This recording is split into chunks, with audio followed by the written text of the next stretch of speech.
Everyone, कैसे हो आप लोग आई होप सब सही होंगे और कि आपकी तैयारी भी सही चल रही होगी। तो इससे पहले वाले पार्ट में ऐसे वीएनएल के पेपर जो मैंने अभी तक करा रखा है, उसका पहला पार्ट मैंने आपको करा दिया है। उसमें मैंने 10 क्वेश्चन आपको बता दिए थे किस टाइप से हो रहे हैं। आज मैं 11 क्वेश्चन से शुरू करूँगा और 20 या 21 तक क्वेश्चन बताऊँगा किस टाइप से क्वेश्चन आते हैं और देखते हैं किस टाइप के क्वेश्चन है ये। चलो शुरू करते हैं। 11वां क्वेश्चन जो है, मैं एक बार क्वेश्चन शुरू करने से पहले आपको बता दूं, यदि आप लोगों ने चैनल सब्सक्राइब नहीं किया है तो कर दीजिए और टेलीग्राम चैनल पीसी स्टडी पे जुड़ जाइए आप लोग, क्योंकि उस पर हम डेली क्वेश्चन की जो क्विज है उस रूप में आपको दे रहे हैं और क्विज के फॉर्म में आपको 20 क्वेश्चन डेली मिल जाएंगे जो आपको हेल्पफुल होंगे। टीएचडीसी के लिए, एसएससी जेई के लिए आपके हेल्पफुल रहेंगे। आपको 20 क्वेश्चन की डेली प्रैक्टिस हो जाएगी, उसमें फ्री में है। आप लोग एक बार पीसी स्टडी टेलीग्राम चैनल को विजिट कर लीजिएगा। चलो क्वेश्चन पे आते हैं। 11वां क्वेश्चन है, the most efficient and economical section used as a beam is angle section, edge section, C है आई सेक्शन और डी है सर्कुलर सेक्शन। बीम धरण के रूप में सबसे प्रभावशाली और किफ़ायती खंड कौन सा है? कोण खंड, एच खंड, आई खंड या वृत्ताकार खंड? मैं आपको बता दूं, अभी मैं पूरा आपको बताता हूं किस टाइप से होगा। इसका आंसर ये है, in I section the web resisted shear force. जो आई सेक्शन है, एक बार बताता हूँ किस टाइप से है, किस टाइप से होता है आई सेक्शन। इस टाइप से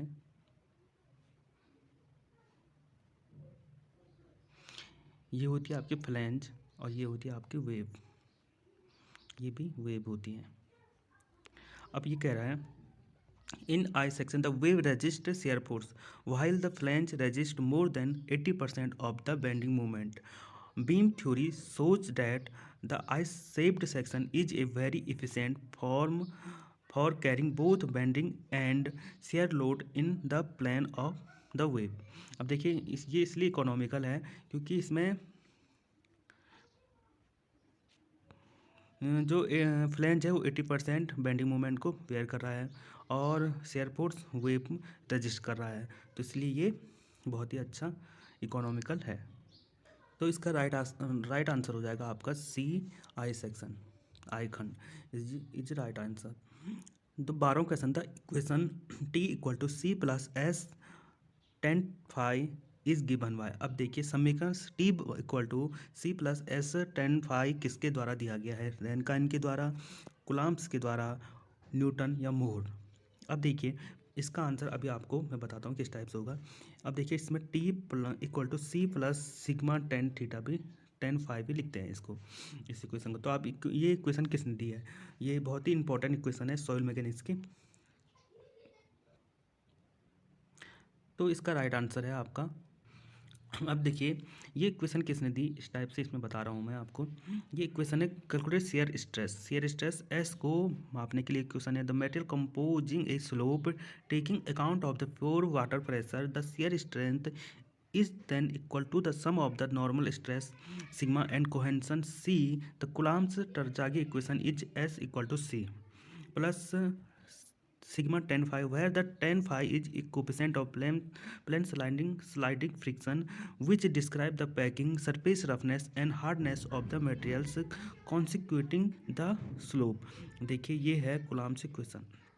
इसमें S S shear stress, normal stress sigma होगी, कोहेंशन हो गया सी हो गया और 10 फाई स्लाइडिंग फ्रिक्शन का एंगल है। तो आप लोग, आई होप आप लोगों को ये समझ आ चुका होगा, आप लोग इसका स्क्रीनशॉट ले सकते हैं। तो इसका राइट आंसर हो गया आपका बी, कुलाम्ब। अब नेक्स्ट क्वेश्चन देखते हैं। नेक्स्ट क्वेश्चन है, which of the following has least bearing capacity. निम्नलिखित में से न्यूनतम धारता क्षमता किसमें होती है? Soft rock A option, compact gravel second option, loose gravel C option और डी है हार्ड रॉक। मुलायम चट्टान, संघनी चट्टान, खुली बजरी या कठोर?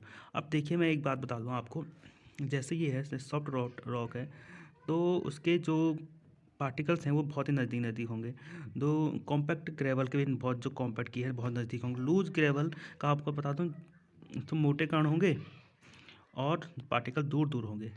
तो लीस्ट वेरिंग कम से कम, तो इसी की सबसे कम लीस्ट वेयरिंग कैपेसिटी होगी, तो C is right answer. Hard rock की तो हो नहीं सकती है क्योंकि पार्टिकल तो एक दूसरे चिपके हुए होंगे। तो अब चौथा क्वेश्चन है, if the angle of internal friction of the soil is 30 degree, coefficient of active earth pressure will be. यदि मिट्टी के आंतरिक घर्षण का कोण 30 डिग्री है तो सक्रिय भूपदाब का गुणांक क्या होगा। देखिए 1/2 होगा या 1/3 होगा, 1/4, 3, 2/3 होगा, 1/2, 1/3, 1/4 और 2/3 होगा। तो कितना होगा आप बताइए। एक्टिव अर्थ प्रेशर का फॉर्मूला क्या होता है, मैं आपको बता दूं किस टाइप से होता है। ये फॉर्मूला है इसका, K = 1 - sin φ/1 + sin φ। और इसमें दे रखा है आपका 30 डिग्री, 30 डिग्री दे रखा है यहाँ पे एंगल। तो आप रख लीजिए 1 - sin30/1 + sin30। यदि इसमें पैसिव ये एक्टिव अर्थ प्रेशर है, वो पैसिव अर्थ प्रेशर पूछता है तो यहाँ पे ऊपर प्लस हो जाता और नीचे माइनस हो जाता। तो ये है sin30 डिग्री, तो इसकी वैल्यू आई 1 - sin30 की 1/2। और एक बार मैं मिटा लूँ इसको, देखिए 1 - sin30 की 1/2 और sin30 + 1/2। तो ये ऊपर हुआ 1/2 बचेगा, नीचे 3/2 बचेगा, 2 से 2 कैंसिल, तो 1/3 वैल्यू आ जाएगी इसकी। तो देखते हैं ऑप्शन कौन सा सही है इसमें। तो इसमें आपका option B is right answer, 1/3 is right answer हो जाएगा इसका। बहुत ही सही क्वेश्चन था, ऐसे ही पूछे जाते हैं, थोड़ा ट्रिकी क्वेश्चन है, पर यह है कि थोड़ा इसमें दिमाग लगाने का भी फॉर्मूला याद हो तो वो कर सकता है इस क्वेश्चन को। अब देखिए 15 क्वेश्चन है, is soil foundation is defined as a foundation which. ये कहना चाह रहा है आपका कि a soil foundation is defined as a foundation विच।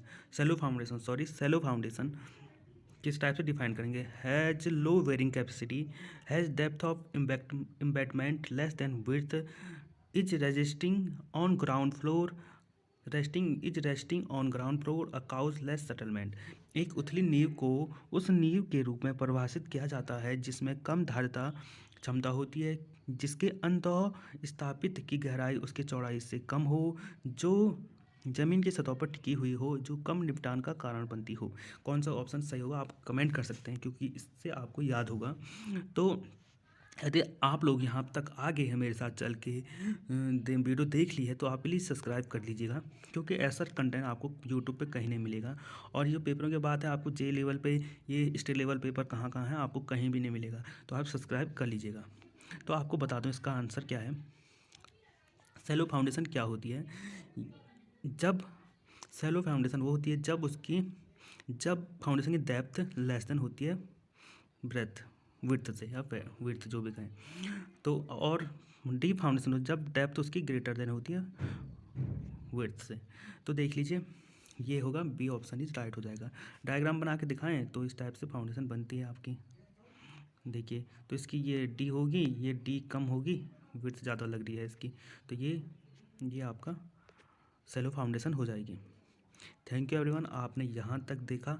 अब 16वां क्वेश्चन है, a simply supported beam of span L carrying a uniformly distributed load W per meter over entire span, the maximum bending moment is।